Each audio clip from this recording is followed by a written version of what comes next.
نحمدہ ونصلی علی رسولہ الکریم اما بعد۔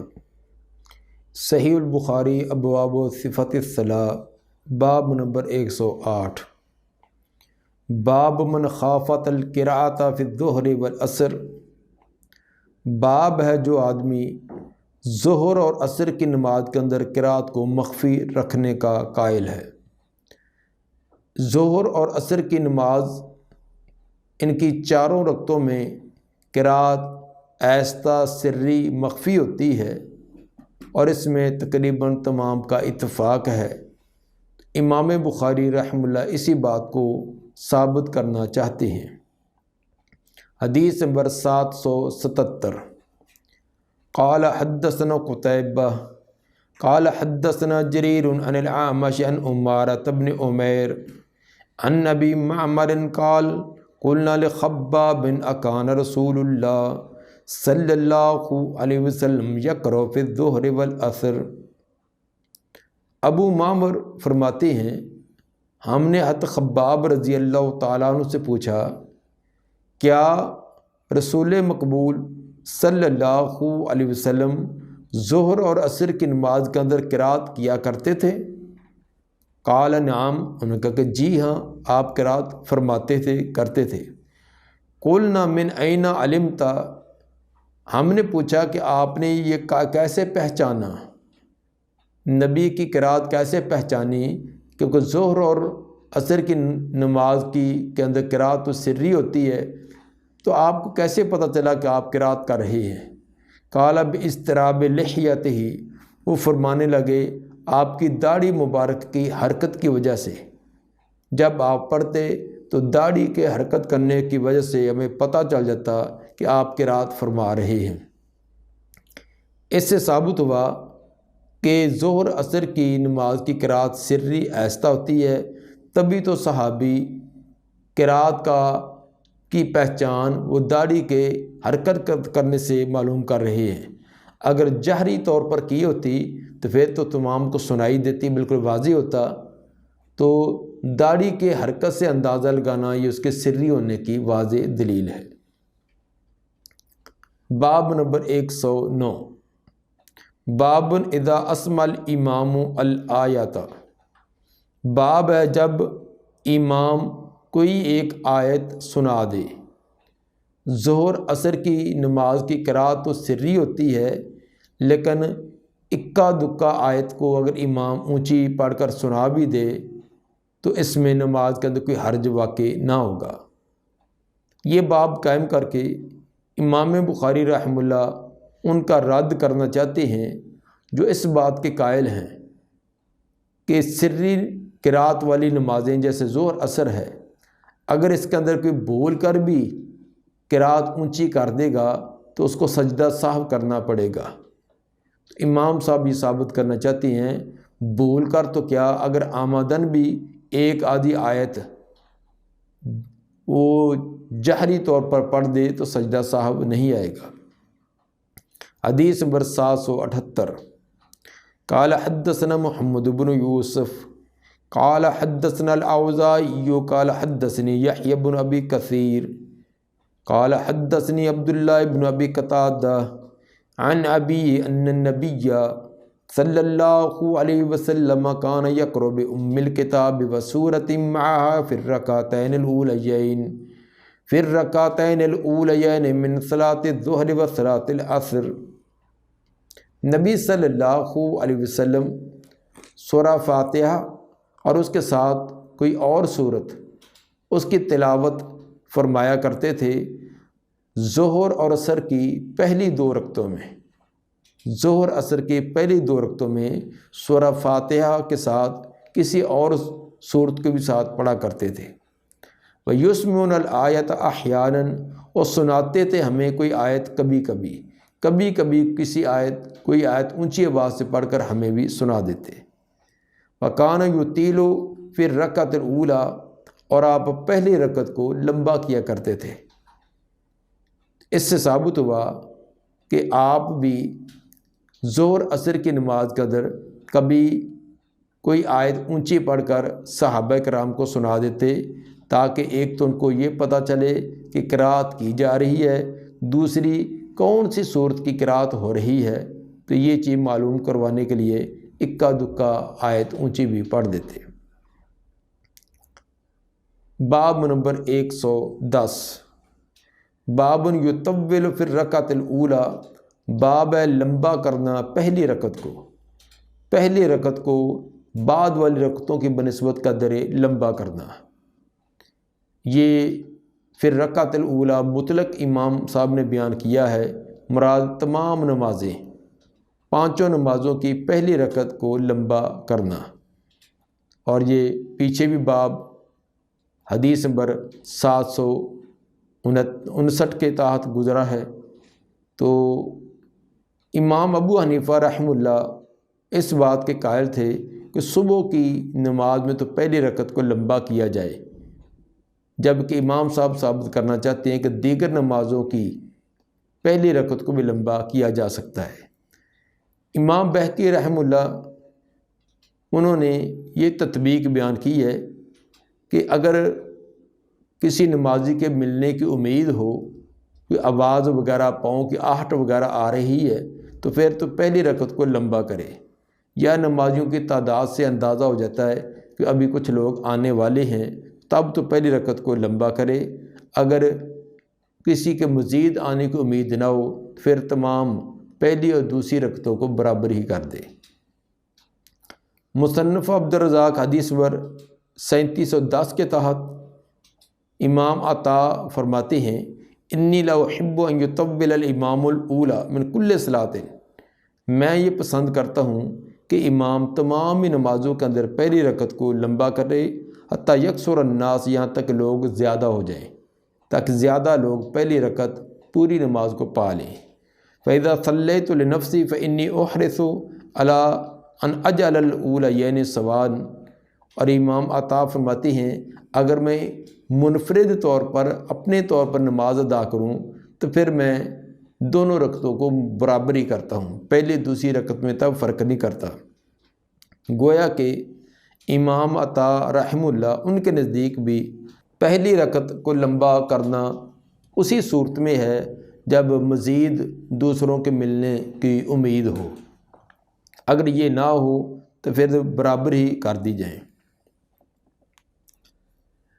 حدیث نمبر 779، قال حدثنا ابو نعیم قال حدثنا ہشام عن یحیی بن ابی کثیر عن عبد اللہ بن ابی قتادہ عن ابیہ ان النبی صلی اللہ علیہ وسلم کان یطول فی الرکعۃ الاولی من صلاۃ الظہر، نبی صلی اللہ علیہ وسلم ظہر کی پہلی رکعت کو لمبا کرتے تھے، ویکثر فی الثانیہ، دوسری کو اس کی بنسبت مختصر کرتے، ویفعل ذلک فی صلاۃ الصبح، اور صبح کی نماز کے اندر بھی ایسا ہی فرماتے کہ پہلی رکعت لمبی ہوتی دوسری رکعت کی بنسبت۔ تو ثابت یہ ہوا کہ بہتر افضل طریقہ یہی ہے کہ جو نبی صلی اللہ علیہ وسلم اپنایا کرتے تھے کہ پہلی رکعت کو لمبا کیا جائے۔ اس میں تو ایک تو پیچھے رہنے والے وہ بھی آپ ملتے ہیں، اور دوسرا تازہ دم تمام نمازی ہوتے ہیں اور اس کے اندر کی اقتاہٹ وغیرہ بھی نہیں ہوتی، تو پہلی رکعت کے اندر زیادہ قرات، زیادہ طوالت کر لینا یہ آسانی سے برداشت ہو جاتا ہے۔ باب نمبر 111، باب جہر الامام بالتآمین، باب ہے کہ امام کا آمین جہری آواز سے، بلند آواز سے کہنا۔ سورہ فاتحہ کے اختتام پر آمین، اس میں تمام کا اتفاق ہے کہ آمین کہنی چاہیے۔ البتہ سری نمازوں کے اندر تمام کا آہستہ کرنا، اس پر بھی اتفاق ہے۔ اختلاف اس میں ہے کہ جہری قرات والی نمازیں ان کے اندر آمین کو اونچا کہا جائے یا آہستہ۔ امام بخاری رحمہ اللہ ثابت کرنا چاہتے ہیں کہ امام اونچی آواز سے کہے گا، اور امام کی اقتداء کے اندر مقتدی بھی اونچی آواز سے ہی آمین کہیں۔ چنانچہ فرماتے ہیں وقال عطاء آمین دعاء، امام عطا فرماتے کہ آمین یہ ایک دعائیہ کلمہ ہے۔ آمین یہ اسم فعل ہے، اس کا معنی ہوتا ہے یا اللہ جو ہم نے سورہ فاتحہ کے انداز میں التجائیں اور گزارشیں کی یا اللہ یہ قبول فرما۔ تو امام عطا فرماتے کہ آمین دعا یہ دعا ہے۔ اب منع ابن زبیر و من وراءہ، آمین کہی تھی عبداللہ بن زبیر نے اور ان کے پیچھے ان کے مقتدیوں نے بھی، حتیٰ ان للمسجد للجۃ، یہاں تک کہ مسجد کے اندر ایک گونج پیدا ہوگی۔ عبداللہ بن زبیر رضی اللہ تعالیٰ عنہ نے جماعت کراتے تو جب آمین کہتے تو وہ بھی اونچی آواز سے اور ان کے مقتدی بھی اتنی بلند آواز سے کہ ان للمسجد للجہ، کہ مسجد کے اندر ایک ایک گونج اور ایک آواز پیدا ہو جاتی۔ تو یہ آواز اسی شکل میں ہوگی جب تمام کے تمام بلند آواز سے اونچی آواز سے آمین کہیں۔ اور یہ عبداللہ بن زبیر رضی اللہ عنہما کا یہ اثر یہ مصنف عبد الرزاق حدیث نمبر 2640 میں، جس کے اندر بڑی تفصیل کے ساتھ یہ روایت آئی ہے کہ امام عطا فرماتے ہیں، ابن جریج کہتے ہیں کہ میں نے امام عطا سے پوچھا کہ اکان ابن زبیر یؤمن علی آثار ام القرآن، کیا عبداللہ بن زبیر رضی اللہ عنہما یہ سورہ فاتحہ کے اختتام پر آمین کہا کرتے تھے؟ قال نعم ویؤمن من وراءہ، تو امام عطا فرمانے لگے کہ ہاں ابن زبیر بھی اور ان کے پیچھے والے بھی آمین کہتے تھے، حتیٰ ان للمسجد للجۃ، حتیٰ کہ مسجد کے اندر ایک گونج پیدا ہو جاتی ہے۔ ثم قال انما آمین دعاء، پھر فرمایا کہ آمین یہ ایک دعا ہے۔ اور اسی طرح پھر انہوں نے فرمایا کہ وکان ابو ہریرہ یدخل المسجد، سیدنا ابو ہریرہ رضی اللہ تعالیٰ عنہ جب مسجد میں داخل ہوتے وقد قام الامام، اور امام کھڑا ہو چکا ہوتا اور اپنی نماز شروع کر چکا ہوتا، فینادیہ، وہ پیچھے سے آواز دے کر کہتے فیقول لا تسبقنی بآمین، آمین سے مجھ سے سبقت نہ کرنا، مجھے بھی ساتھ شریک ہونے دینا۔ چونکہ ابو ہریرہ رضی اللہ تعالیٰ عنہ صف بندی پیچھے کرواتے تھے، تو کبھی تھوڑی سی دیر ہو جاتی تو آواز دے کر امام کو کہتے کہ جلدی نہ کرنا، مجھے بھی آمین تک پہنچ لینے دینا۔ وکان ابو ہریرہ ینادی الامام لا تفتنی بآمین، حضرت ابو ہریرہ رضی اللہ تعالیٰ عنہ آواز دیتے اور فرماتے کہ نہ فوت کرنا مجھے آمین کے ساتھ، یعنی آمین میری نہ رہ جائے۔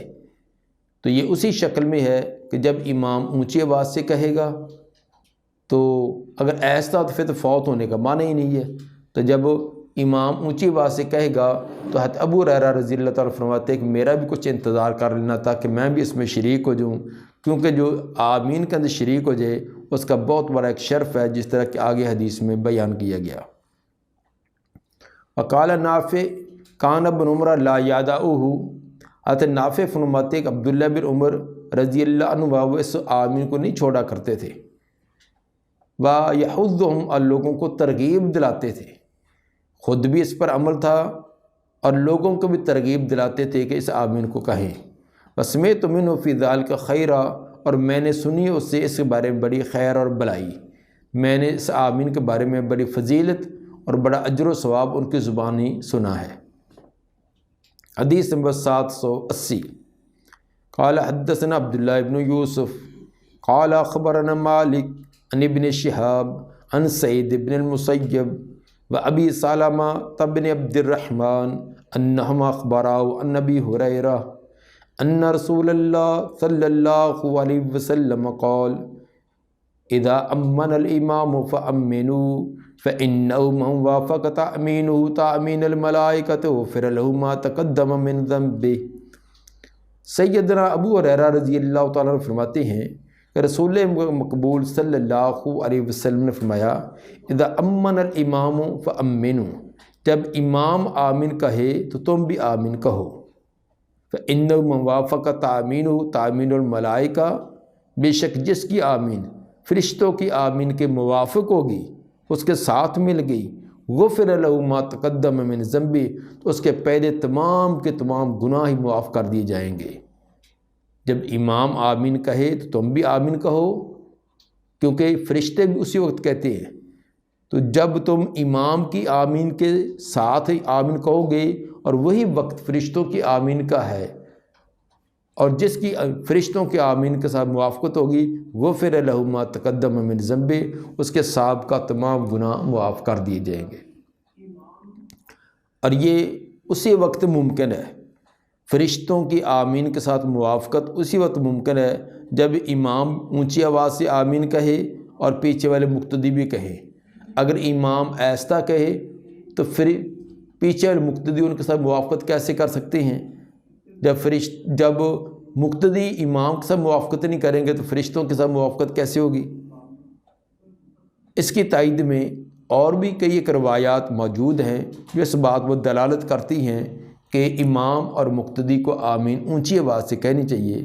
چنانچہ نعیم مجمر رحمہ اللہ سیدنا ابو ہریرہ رضی اللہ تعالیٰ عنہ کے بارے میں فرماتے ہیں کہ انہوں نے سیدنا ابو ہریرہ رضی اللہ تعالیٰ عنہ کے پیچھے نماز پڑھی تو فاتحہ کے اختتام پر انہوں نے آمین کہی اور لوگوں نے بھی آمین کہی۔ حضرت ابو ہریرہ رضی اللہ تعالیٰ عنہ نے بھی آمین کہی اور پیچھے والے لوگوں نے بھی۔ یہ حضرت نعیم مجمر جو ہے وہ پیچھے صف میں پڑھنے والے یہ تمام نماز کا واقعہ بیان کر رہی ہے، اور فرماتے ہیں کہ حضرت ابو ہریرہ رضی اللہ تعالیٰ عنہ نے نماز کے اختتام پر یہ بھی فرمایا تھا کہ میں تم سب لوگوں سے نبی کی نماز کے ساتھ زیادہ مشابہت رکھنے والا ہوں، میری نماز سب سے زیادہ نبی کی نماز کے ساتھ مشابہت والی ہے۔ یہ سنن نسائی کی حدیث نمبر 906 ہے۔ اسی طرح حضرت ابو ہریرہ رضی اللہ تعالیٰ عنہ فرماتے ہیں کہ نبی صلی اللہ علیہ وسلم سورہ فاتحہ کی قرأت کے سے فارغ ہونے پر بلند آواز سے آمین کہتے۔ جب نبی صلی اللہ علیہ وسلم سورہ فاتحہ کی قرأت مکمل کرتے تو پھر بلند آواز سے اونچی آواز سے آمین کہتے۔ یہ صحیح ابن حبان جلد 3 صفحہ 147 ہے۔ اسی طرح حضرت وائل بن حجر رضی اللہ تعالیٰ فرماتے ہیں کہ میں نے آپ صلی اللہ علیہ وسلم کے پیچھے نماز پڑھی تو آپ نے آمین کو کھینچ کر کہا۔ کھینچ کر کس سے مراد؟ اونچی آواز سے۔ کھینچ کر مانا یہ کہنا کہ مد کو کھینچنا، چلو مد کو بھی کھینچنا، تو بات یہ ہے کہ وائل بن حجر رضی اللہ تعالیٰ کو کیسے پتہ چلا جب کہ وہ پیچھے صف میں ہیں، ان کو کیسے پتہ چلا کہ آپ نے آمین کو کھینچ کر کہا ہے؟ تو ان کو سنائی دی تو تبھی انہوں نے یہ بیان کیا ہے۔ یہ روایت جامع ترمذی کی حدیث نمبر 248 ہے۔ اسی طرح حضرت علی رضی اللہ تعالیٰ فرماتے ہیں کہ نبی صلی اللہ علیہ وسلم بلند آواز سے آمین کہا کرتے تھے۔ ابن ماجہ کی حدیث نمبر 854۔ بہت سارے محدثین نے آمین بالجہر کے ابواب قائم کیے ہیں کہ انہوں نے باب ہی یہ قائم کیے کہ آمین اونچی آواز سے کہی جائے، جس طرح کہ امام بخاری رحمہ اللہ نے بھی یہ باب جہر الامام بالتامین کہ امام کو اونچی آواز سے آمین کہنی چاہیے، یہ امام صاحب نے باب قائم کیا ہے۔ اس طرح امام نسائی رحمہ اللہ نے باب قائم کیا ہے باب جہر الامام بآمین کہ امام کو آمین اونچی آواز سے کہنی چاہیے۔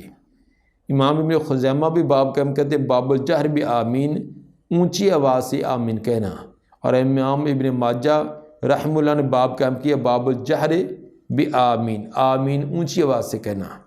یہ تمام محدثین جنہوں نے پوری زندگی احادیث رسول کو جمع کرنے میں، مرتب کرنے میں اور اس کی نشر و اشاعت کرنے میں لگائی، تو وہ تبویب قائم کرتے ہوئے یہ بات صراحت کرتے ہیں کہ آمین کو بلند آواز سے، اونچی آواز سے کہا جائے۔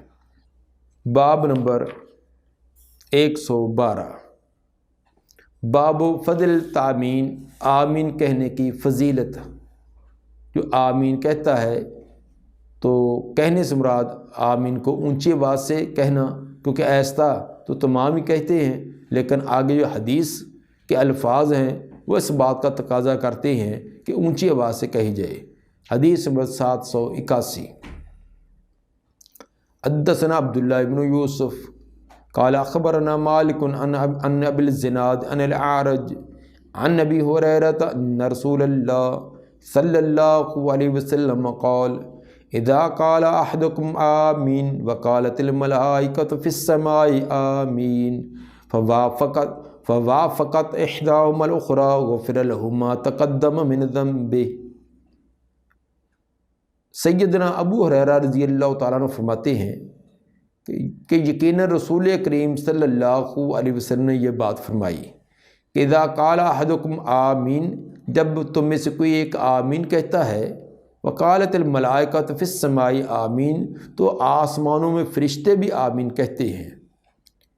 یہاں اذا قال احدکم آمین، یہ آمین مطلق بیان کی گئی ہے کہ نماز کے اندر ہو یا نماز سے خارج ہے، لیکن یہی روایت جو امام مسلم لائے ہے، صحیح مسلم کے حدیث نمبر 410، اس کے اندر یہ الفاظ ہیں کہ اذا قال احدکم فی صلاتہ، جب تم میں سے کوئی ایک اپنی نماز کے اندر کہے، تو ثابت ہوا کہ نماز کے اندر ہو یا نماز سے خارج ہو، تو جب سورہ فاتحہ کے اختتام پر آمین کہی جائے، اس کی یہ فضیلت ہے کہ اذا قال احدکم آمین، جب بھی تم میں سے کوئی آمین کہے، وقالت الملائکۃ فی السماء آمین، اور فرشتے بھی آسمانوں میں آمین کہتے ہیں۔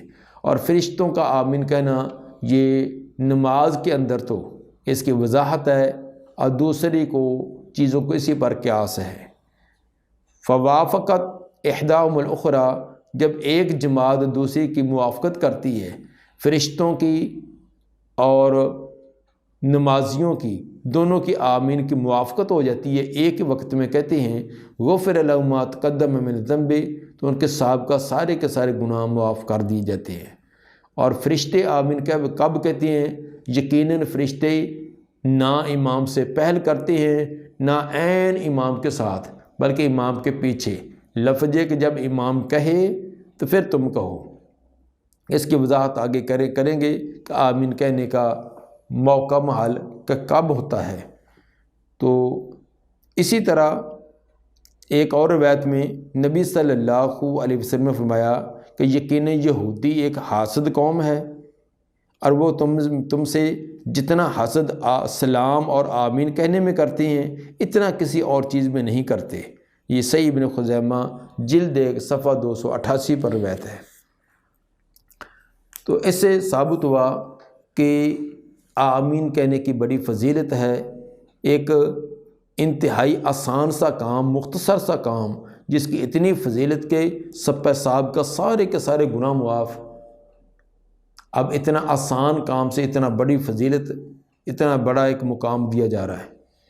باب نمبر 113، باب جہر الماموم بالتآمین۔ پیچھے باب امام صاحب نے قائم کیا تھا کہ امام کو اونچی آواز سے آمین کہنی چاہیے، اب باب قائم کیا کہ مقتدی کو بھی آمین اونچی آواز سے ہی کہنی چاہیے۔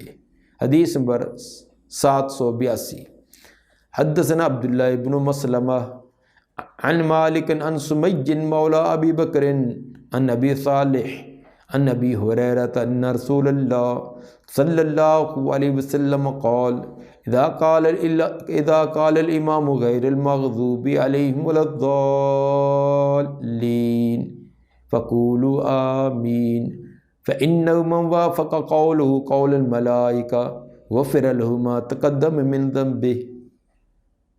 سیدنا ابو ہریرہ رضی اللہ تعالیٰ عنہ فرماتے ہیں کہ رسول اللہ صلی اللہ علیہ وسلم نے فرمایا، اذا قال الامام، جب امام غیر المغضوب علیہم ولا الضالین کہہ چکے، فقولوا آمین، تو پھر تم آمین کہو۔ فإنه من وافق قوله قول الملائکہ، بے شک جس کی بات فرشتوں کی بات کے موافق ہوگی، غفر له ما تقدم من ذنبہ، اس کے سابقہ تمام گناہ معاف کر دیے جاتے ہیں۔ اس جگہ جو الفاظ ہیں کہ جب امام غیر المغضوب علیہم ولا الضالین کہے تو پھر تم آمین کہو، اور دوسری روایت میں آیا تھا کہ اذا امن الامام فامنوا، جب امام آمین کہے پھر تم آمین کہو۔ دونوں روایتوں کی تطبیق یہ ہے جو اہل علم نے بیان کی کہ امام سے پہل کرنا یہ تو جائز نہیں ہے۔ ہاں البتہ امام جب غیر المغضوب علیہم ولا الضالین کہے گا اس کے بعد تھوڑا سا وقفہ کرے گا، کیونکہ اسی دوران جو تھوڑا سا وقفہ دے گا اس کے اندر مقتدیوں نے بھی پڑھنا ہے، اور ویسے ہی امام نے سانس بھی لینا ہوتا ہے۔ یہ پڑھنے کے بعد پھر آمین آمین جو امام کی طرف سے ابتدا ہوگی، تو امام آمین شروع کرے تو پھر ساتھ مقتدی شروع کرے، تو امام سے پہل نہ کرے۔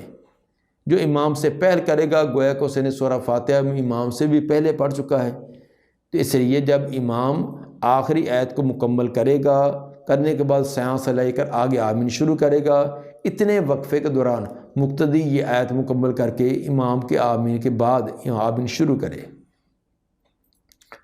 آمین کا جیسے کہ شروع کر دے امام صاحب اثر لائے ہیں امام عطا کا کہ یہ ایک دعائیہ کلمہ ہے، تو دعائیہ کلمہ کہتے وقت اس کے اندر ایک عاجزی، انکساری، ایک اس کے اندر بڑی محبت اور عقیدت کے ساتھ اور ان ساری چیزوں کو ملحوظ رکھ کر یہ کہنا چاہیے۔ اونچی کہنے کا مطلب یہ بھی نہیں کہ اتنا گرجدار آواز، اتنی کرخت انداز ہو کہ اس کے اندر جو آمین کہنے کا مطلوب اور مقصود ہے وہی فوت ہو جائے۔ تو ایک عاجزی اور انکساری کے ساتھ یہ کہ یا اللہ جو کچھ ہم نے یہ دعا کی، یہ التجا کی، یا اللہ قبول فرما، اس کے اندر ایک عاجزی والا انداز ہونا چاہیے۔ تو اونچی کہنے کا مطلب اس کے اندر میانہ روی اختیار کی جائے، افراط و تفریط تو یہ درست نہیں ہے۔ ہمارے ہاں ایک تو آمین کہنے کا وقت جو ہے وہ درست نہیں ہے، بہت سارے لوگ امام کی آمین کے ساتھ ہی امام، بلکہ ساتھ بھی نہیں بلکہ بعض پہلے ہی امام ابھی ولد یہاں پہنچا ہوتا ہے، لفظ پورا ادا نہیں کیا، پیچھے جلدی سے آمین شروع کر دی، یہ غلط طریقہ ہے۔ اسی طرح امام سے پہلے ہی آمین شروع کر دینا یہ بھی غلط ہے، تو امام کی طرف سے ابتدا ہو جائے۔ دوسرا اس کے کہنے کا انداز کہ اس جس طرح کہ بتلایا اس کے اندر سنجیدگی اور متانت اور عاجزی اور انکساری والا انداز ہونا چاہیے۔ اس کے تلفظ کو بھی مناسب صحیح طریقے سے ادا کرنا چاہیے۔